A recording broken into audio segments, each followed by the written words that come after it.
Chers amis, chers camarades, c'est un plaisir pour moi d'avoir abandonné ce matin un moment la Canebière pour vous retrouver, vous écouter, me nourrir de vos expériences.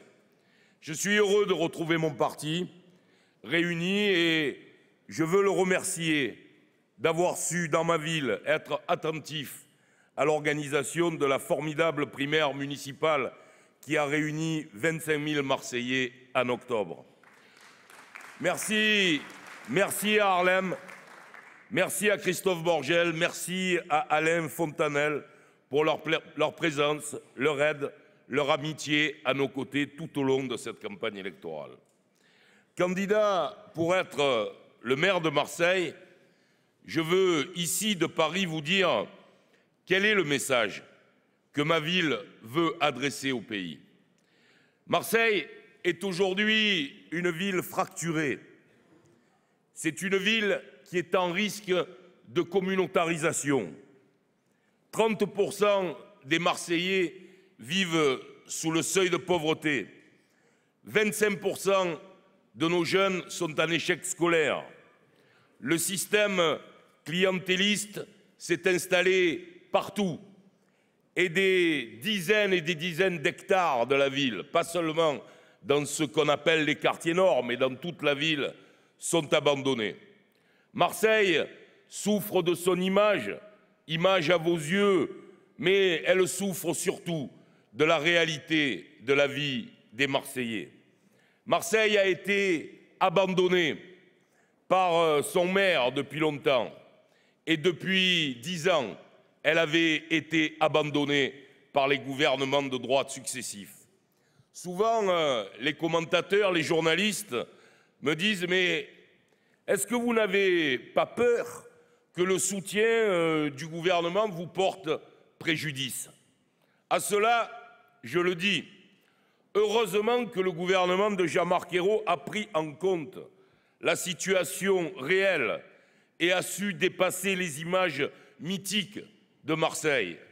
Oui, nous apprécions que le ministre de l'Intérieur, que je salue, Manuel, ait en 18 mois rétabli le nombre de policiers qu'on nous avait supprimés depuis 2007. On nous en avait supprimé 400, il en a remis 415. C'est un travail qui a été fait. Si nous n'avions pas gagné les élections présidentielles et législatives, nous aurions toujours 400 policiers de moins et qui sait, en continuant la RGPP, sans doute plus. Oui, merci à l'équipe du ministère de l'Intérieur, aux policiers de Marseille, d'avoir décidé de faire entrer, ça va peut-être vous paraître étrange, mais la PJ à l'intérieur des cités, c'est-à-dire de considérer que ce néo-banditisme est un banditisme et qu'il doit être combattu comme étaient historiquement combattus les banditismes traditionnels de notre ville.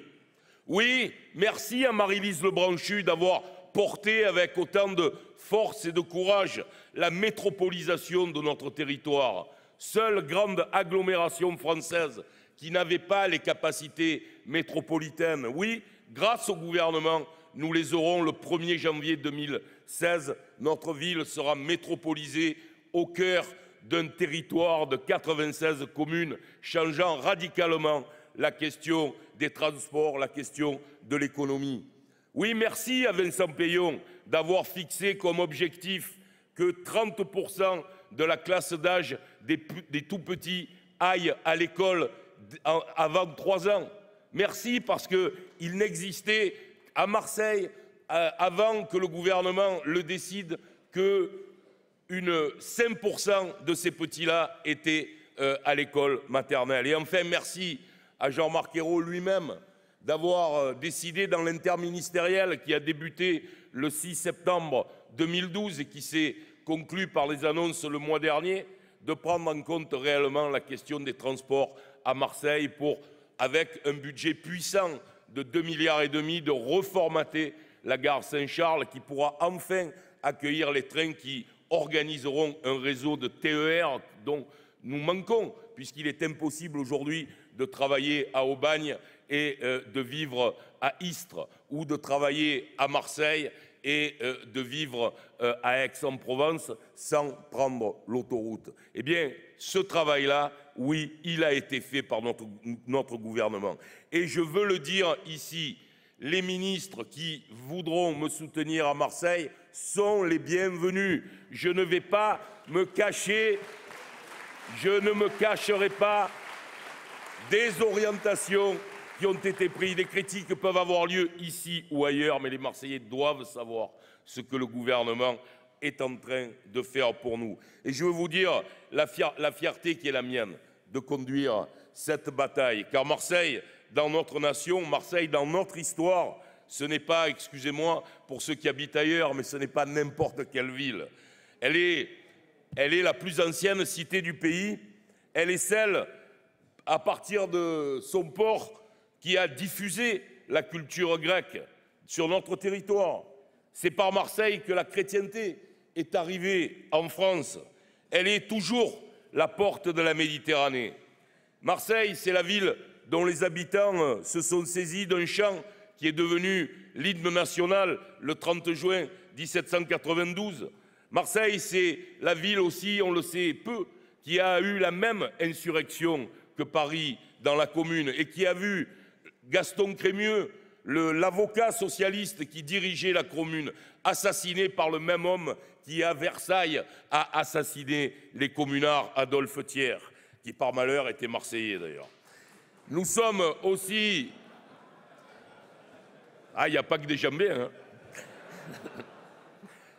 Mais je ne citerai pas de nom. Hein. Nous sommes aussi la ville de Berthier Albrecht, de Germaine Poinçot-Chapuis, ces deux femmes au courage sans limite qui se battaient pour la République à une époque où la République ne leur accordait même pas le droit de vote. Le message que Marseille doit porter n'est pas différent de celui de ces femmes et de ces hommes. C'est le message de la République, car dans la situation où nous sommes, en réalité, nous avons encore plus besoin de la République que les autres. C'est une République ouverte, une République solidaire, une République populaire, celle des valeurs intransigeantes et des valeurs de laïcité. Oui, nous voulons la République de Ferry, nous voulons la République de Jaurès et de Blum, celle de l'égalité et de la justice. Et Marseille a besoin de la République de Clémenceau, celle de l'ordre et de l'autorité. C'est en portant haut et fort ces valeurs de la République que nous ferons reculer le Front National. Car la République est forte, le Front National est faible. Et si le Front National est si haut à Marseille, c'est parce que la République y est abaissée. Et j'ai vu que dernièrement, mes adversaires, Jean-Claude Gaudin, quand on l'aperçoit dans la campagne électorale, avait dit « Voter Front National, c'est voter Menucci ». Mais quelle morgue! Qui, dans cette ville, qui, dans le sud de la France, a eu la responsabilité de faire monter le Front National? Qui, en 1986, a légitimé le Front National dans un accord politique au Conseil régional, si ce n'est Jean-Claude Gaudin lui-même? Et un accord, mes amis, avec le Front National, ce n'est pas simplement un jour au Conseil régional, un vote. C'est pendant 6 ans, tous les jours, tous les lundis, on se réunit avec les pires fascistes qui pouvaient exister à cette époque, qui étaient peut-être encore plus terribles que ceux que nous connaissons aujourd'hui. Oui, Jean-Claude Gaudin, pendant 6 ans, toutes les semaines, il a discuté avec ces gens, il a négocié, il a fait des votes. Et aujourd'hui, il voudrait nous expliquer que c'est une surprise si le Front National est à ce niveau. C'est ceux qui ont légitimé dans le sud de la France le Front National qui sont responsables de la situation dans laquelle nous sommes. Oui, à Marseille, plus qu'ailleurs, nous allons replacer la République au centre de tout, car c'est la République et la laïcité qui nous permettent de vivre ensemble, à nous les Marseillais. Peuples aux origines diverses, villes aux origines diverses, mélange de Grecs, de Juifs, d'Algériens, de Sénégalais, d'Italiens, de Marocains, de Gavos, de Corses, d'Espagnols, de Maliens, d'Antillais, même de Parisiens, de Lyonnais, de Bretons. Tout cela, ils forment une communauté Et moi, je veux que cette communauté, c'est le message de Marseille. Il n'y a pas les communautés à Marseille. Il y a une communauté. C'est la communauté de tous les Marseillais, ensemble, unis autour des valeurs de la République et de la démocratie. Pour relever les défis de demain, nous les Marseillais, nous devons savoir et assumer comment construire cette communauté.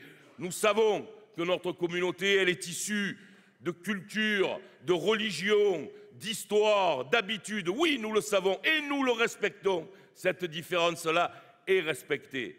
Mais il n'y a pas de solution pour Marseille sans que la République soit au cœur des valeurs que la mairie portera. Fort de cette histoire, fort de ce passé, je sais que c'est demain, en portant les valeurs de la République, que nous pourrons, tous ceux qui sont sur ma liste et puis vous, tous ceux qui m'aidez, changer le destin de la deuxième ville de France.